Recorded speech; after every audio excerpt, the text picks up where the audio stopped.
ओम नमः शिवाय। राधे राधे।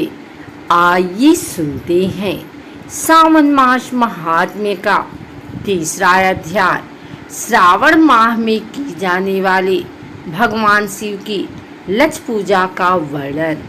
सनत कुमार बोले, हे भगवान, आपने श्रावण मासों का संक्षिप्त वर्णन किया है।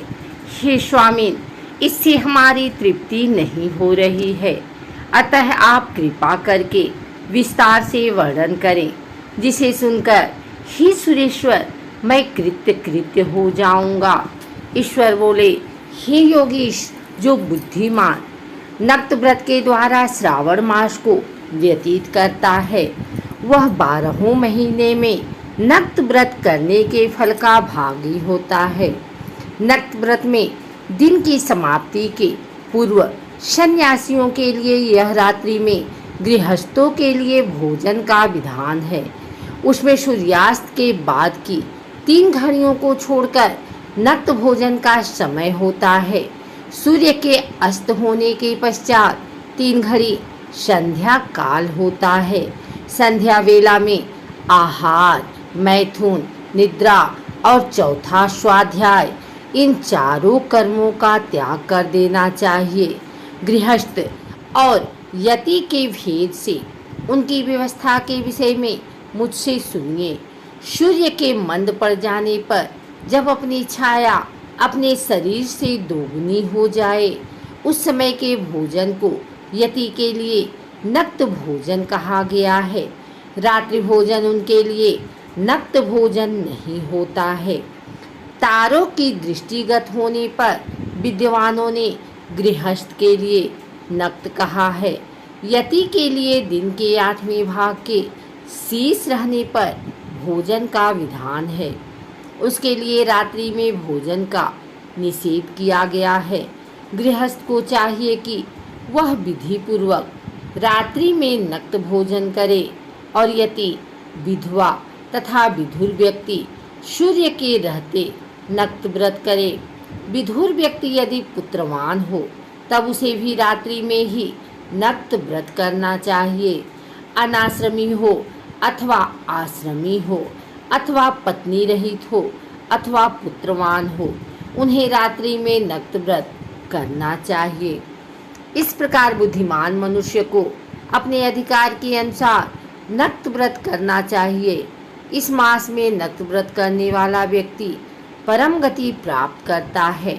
मैं प्रातः काल स्नान करूँगा, ब्रह्मचर्य व्रत का पालन करूँगा, नक्त भोजन करूँगा, पृथ्वी पर सोऊंगा और प्राणियों पर दया करूँगा। हे देव, इस व्रत को प्रारंभ करने पर यदि मैं मर जाऊँ तो हे जगतपते, आपकी कृपा से मेरा व्रत पूर्ण हो। ऐसा संकल्प करके बुद्धिमान व्यक्ति को श्रावण मास में प्रतिदिन नक्त व्रत करना चाहिए। इस प्रकार नक्त व्रत करने वाला मुझे अत्यंत प्रिय होता है। ब्राह्मण के द्वारा अथवा स्वयं ही अति रुद्र, महारुद्र अथवा रुद्र मंत्र से महीने भर प्रतिदिन अभिषेक करना चाहिए।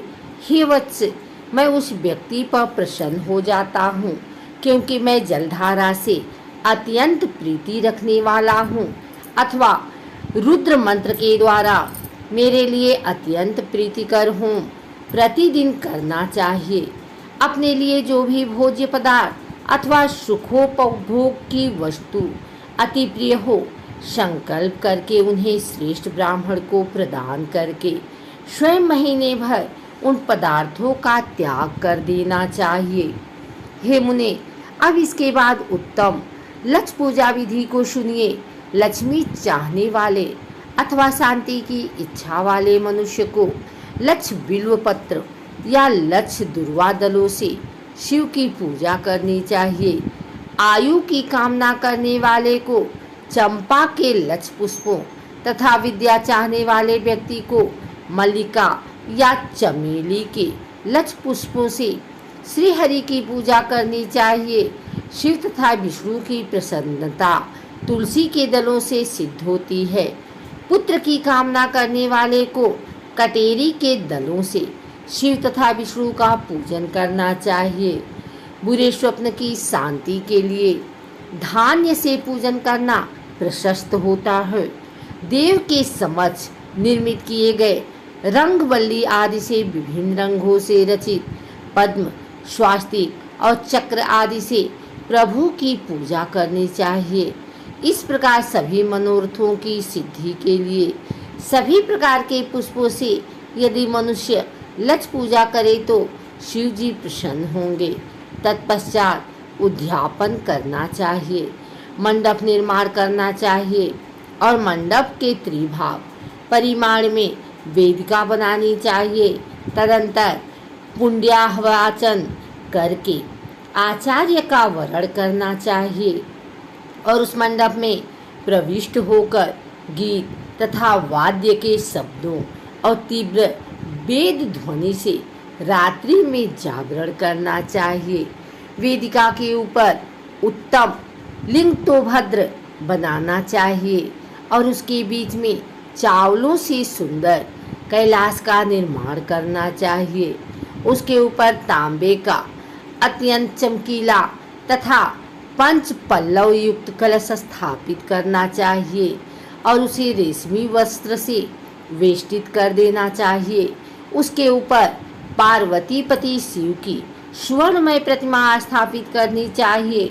तत्पश्चात पंचामृत पूर्वक धूप, दीप तथा नैवेद्य से उस प्रतिमा की पूजा करनी चाहिए और गीत, वाद्य, नृत्य तथा वेद शास्त्र तथा पुराणों के पाठ के द्वारा रात्रि में जागरण करना चाहिए।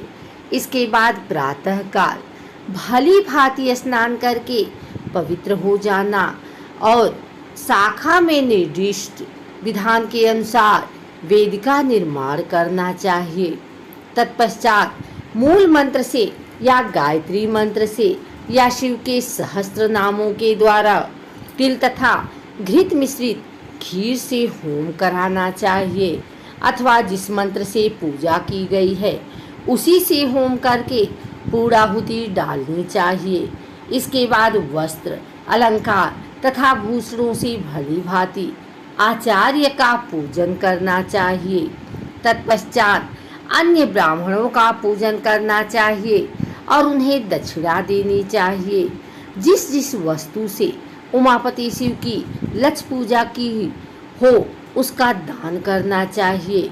स्वर्णमयी मूर्ति बनाकर शिव की पूजा करनी चाहिए। यदि दीप कर्म किया हो तो उस दीपक का दान करना चाहिए। चांदी का दीपक और स्वर्ण की वर्तिका अर्थात बत्ती बनाकर उसे गोधरी से भरकर सभी कामनाओं और अर्थ की सिद्धि के लिए उसका दान करना चाहिए।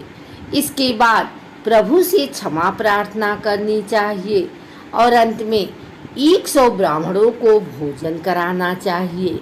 हे मुने, जो व्यक्ति इस प्रकार पूजा करता है मैं उस पर प्रसन्न होता हूँ। उसमें भी जो श्रावण मास में पूजा करता है उसका अनंत फल मिलता है। यदि अपने लिए अत्यंत प्रिय कोई वस्तु मुझे अर्पण करने के विचार से इस मास में कोई त्यागता है तो अब उसका फल सुनिए। इस लोक में तथा परलोक में उसकी प्राप्ति लाख गुना अधिक होती है। सकाम करने से अभिलषित सिद्धि होती है और निष्काम करने से परम गति मिलती है। इस मास में रुद्राभिषेक करने वाला मनुष्य उसके पाठ की अक्षर संख्या से एक एक अक्षर के लिए करोड़ करोड़ वर्षों तक रुद्रलोक में प्रतिष्ठा प्राप्त करता है। पंचामृत का अभिषेक करने से मनुष्य अमरत्व प्राप्त करता है। इस मास में जो मनुष्य भूमि पर शयन करता है उसका फल भी मुझसे सुनिए। हे द्विश्रेष्ठ, वह मनुष्य 9 प्रकार के रत्नों से जड़ी हुई सुंदर वस्त्र से आच्छादित बिछे हुए कोमल गद्दे से सुशोभित देश ताकियों से युक्त रम्य स्त्रियों से विभूषित रत्न निर्मित दीपों से मंडित तथा अत्यंत मृदु और गरुड़ाकार प्रवाल मणि निर्मित अथवा हाथी दांत की बनी हुई अथवा चंदन की बनी हुई उत्तम तथा शुभशैया प्राप्त करता है। इस मास में ब्रह्मचर्य का पालन करने से वीर्य की दृढ़ पुष्टि होती है। ओजबल शरीर की दृढ़ता और जो भी धन के विषय में उपकारक होते हैं वह सब उसे प्राप्त हो जाता है। निष्काम ब्रह्मचर्य व्रती को साक्षात ब्रह्मा प्राप्ति होती है और सकाम को स्वर्ग तथा सुंदर दिवंगनाओं की प्राप्ति होती है।